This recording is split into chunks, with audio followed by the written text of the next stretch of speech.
Hey everyone, we're just a little colorful today. I have on the new Too Faced Life's a Festival Peace, Love, and Unicorns palette. That's going to be my next video. I'm going to address that palette fully in the whole collection. But first, I want to show you guys some new fantastic powder from Becca and also a new bronzer from Becca, and I want to catch you guys up on the whole Goth O Graphic thing with Wet n Wild. I'm going to catch you guys up on how I found that collection. Preview, it was not good. Okay, got a couple of things from Becca recently from Ulta. I have been waiting on this ever since I heard that it was coming out. I was so excited about it because I have a problem with dry skin, and I have a problem with my foundation looking very dry and cakey, especially as the day goes on. I got really excited about this new powder. This is the Hydra Mist Set and Refresh Powder. There's not a color to it, it is just a universal color. You can see that it's a little bit sort of flesh toned. So this has glycerin in it, it has these water loving molecules in it or something like that, that's going to set your foundation without looking dry or cakey.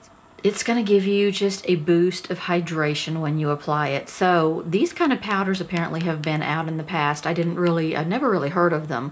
But what's interesting about them is when you apply them to your skin, you feel a splash like cold water going on your skin. And people weren't sure if this was going to feel like that, those old powders or not, but it does. And it is so unique and different.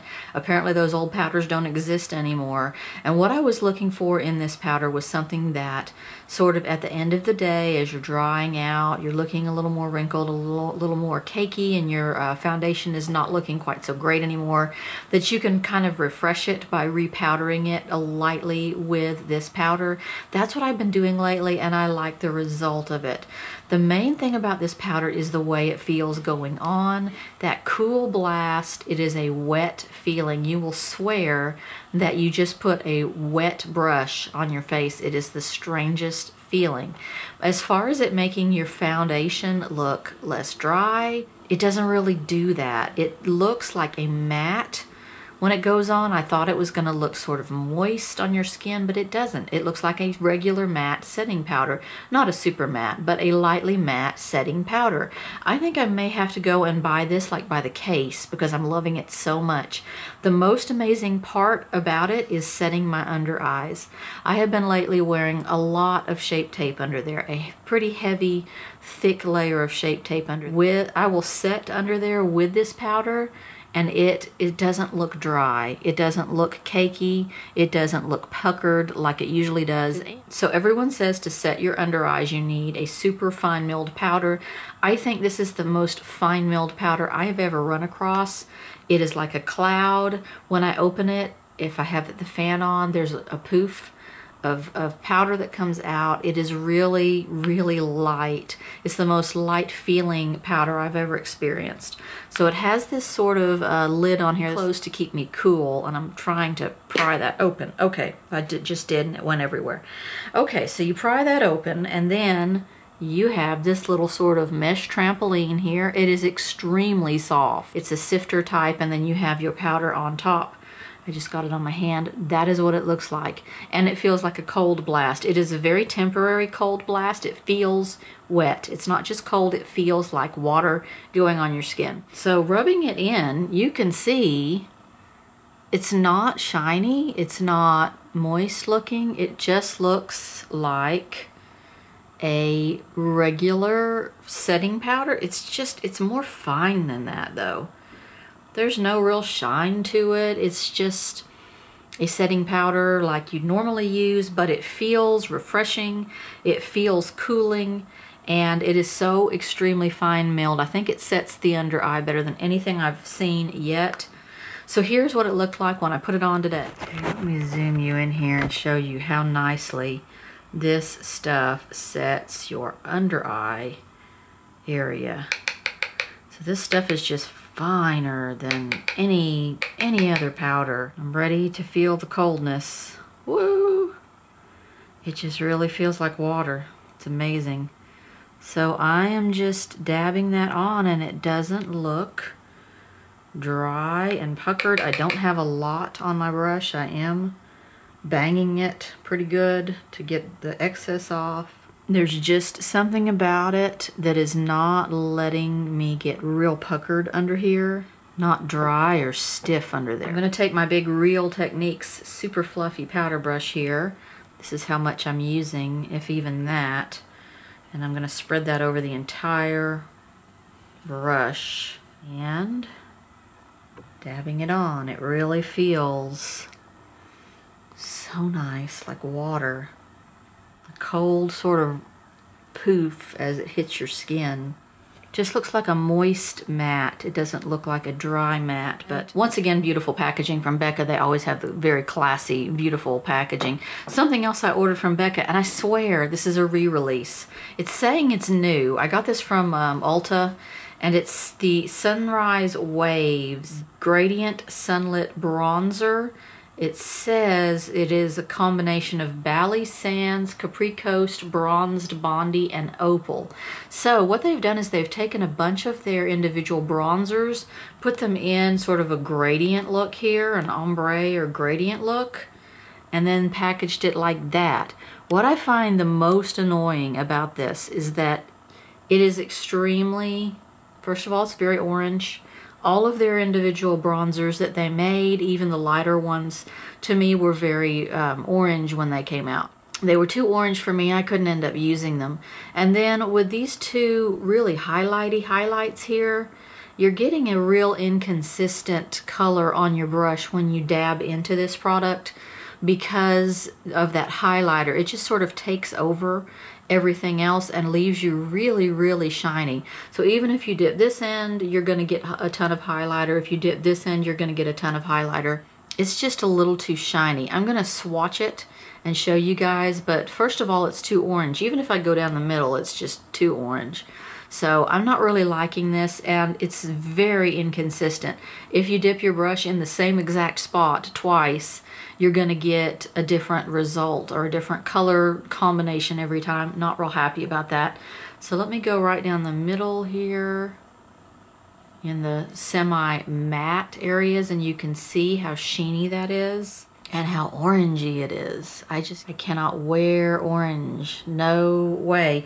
Let me go down one side, the lighter side that has one of their highlights in it, and it is extremely frosty gold. Looks like just a highlighter. I mean, the highlighter just takes over on that one. Dipping into the darker side that has a highlighter on it as well and swishing back and forth, you get a different result. And then see the unevenness? You get highlighter here and then the bronzer there. Just overall too shiny and too orange for me and too inconsistent. I know they put something like this out before. I didn't get it, but I know that they did something like this before. It may not have had those exact shades in it, but they did something similar.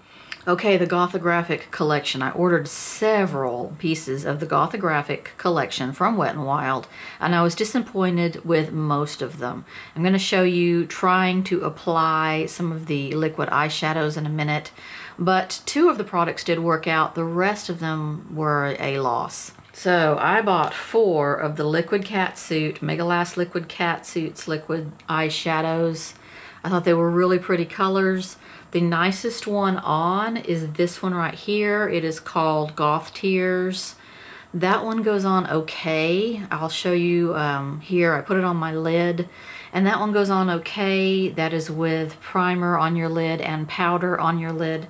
But then I tried to sort of take this last color called Nyctophilia and blend that in the outer corner and make some kind of an ombre out of it.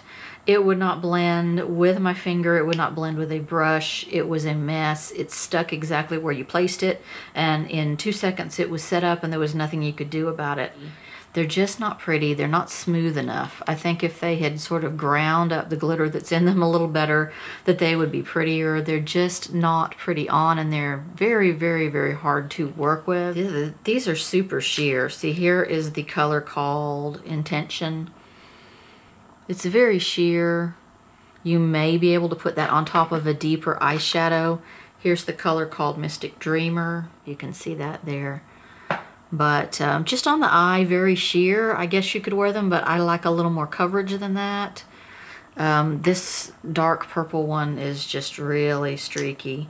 and it's hard to deal with. If that one went on evenly, it would be a stunner, but it just doesn't really go on evenly.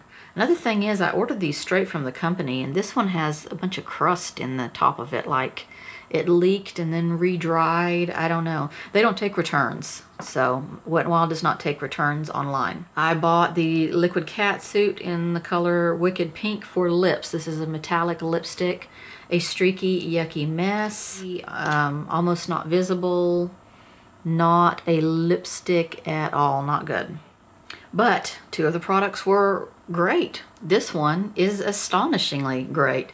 This is the Mega Glow Loose Highlighting Powder. The color is called Moon Tears. This is beautiful. Look at the shine on that. Can you see the shine on that? This is a loose highlighter type. I guess you could put it all over the face, but it would be a bit much.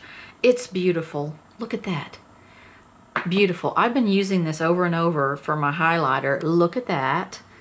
Recently, I've been using that a lot for my highlighter. It's a very neutral color. And man, when you put it on, it just goes pow. It is intense. It reminds me a lot of the loose powder highlighters by Artist Couture. I've been looking at those at Sephora recently. There's one called Cocoa Bling. It kind of reminds me of that one. It is beautiful, and they're always sold out. Those artist powders are always sold out. The other shade that worked out is another highlighter, and this is another Mega Glow highlighting powder called White Raven. It has a skull on it. Can you see the skull? I don't know if my camera's picking it up, but there's a skull right here. This is beautiful. It's another blue highlighter, like I need any more blue highlighters, but it's gorgeous. I mean, it's a gorgeous chrome looking intense highlighter. It's a hard shift pink, isn't it? So pretty. So I've been using these even stacked on top of each other. I'll use that Moon Tears, and then I'll use this one just sort of right in the middle here, just as a little flash. These are gorgeous, but the rest of the collection, I just hate it. All right, that's it for now, but keep watching for my next video on the whole unicorn palette. I've got that on today. It's really pretty. I was not gonna buy it. Then I swatched it and I'm like, the duochromes are killing me. The duochromes I have to have. So keep watching for that, and thanks for watching as usual. Good night.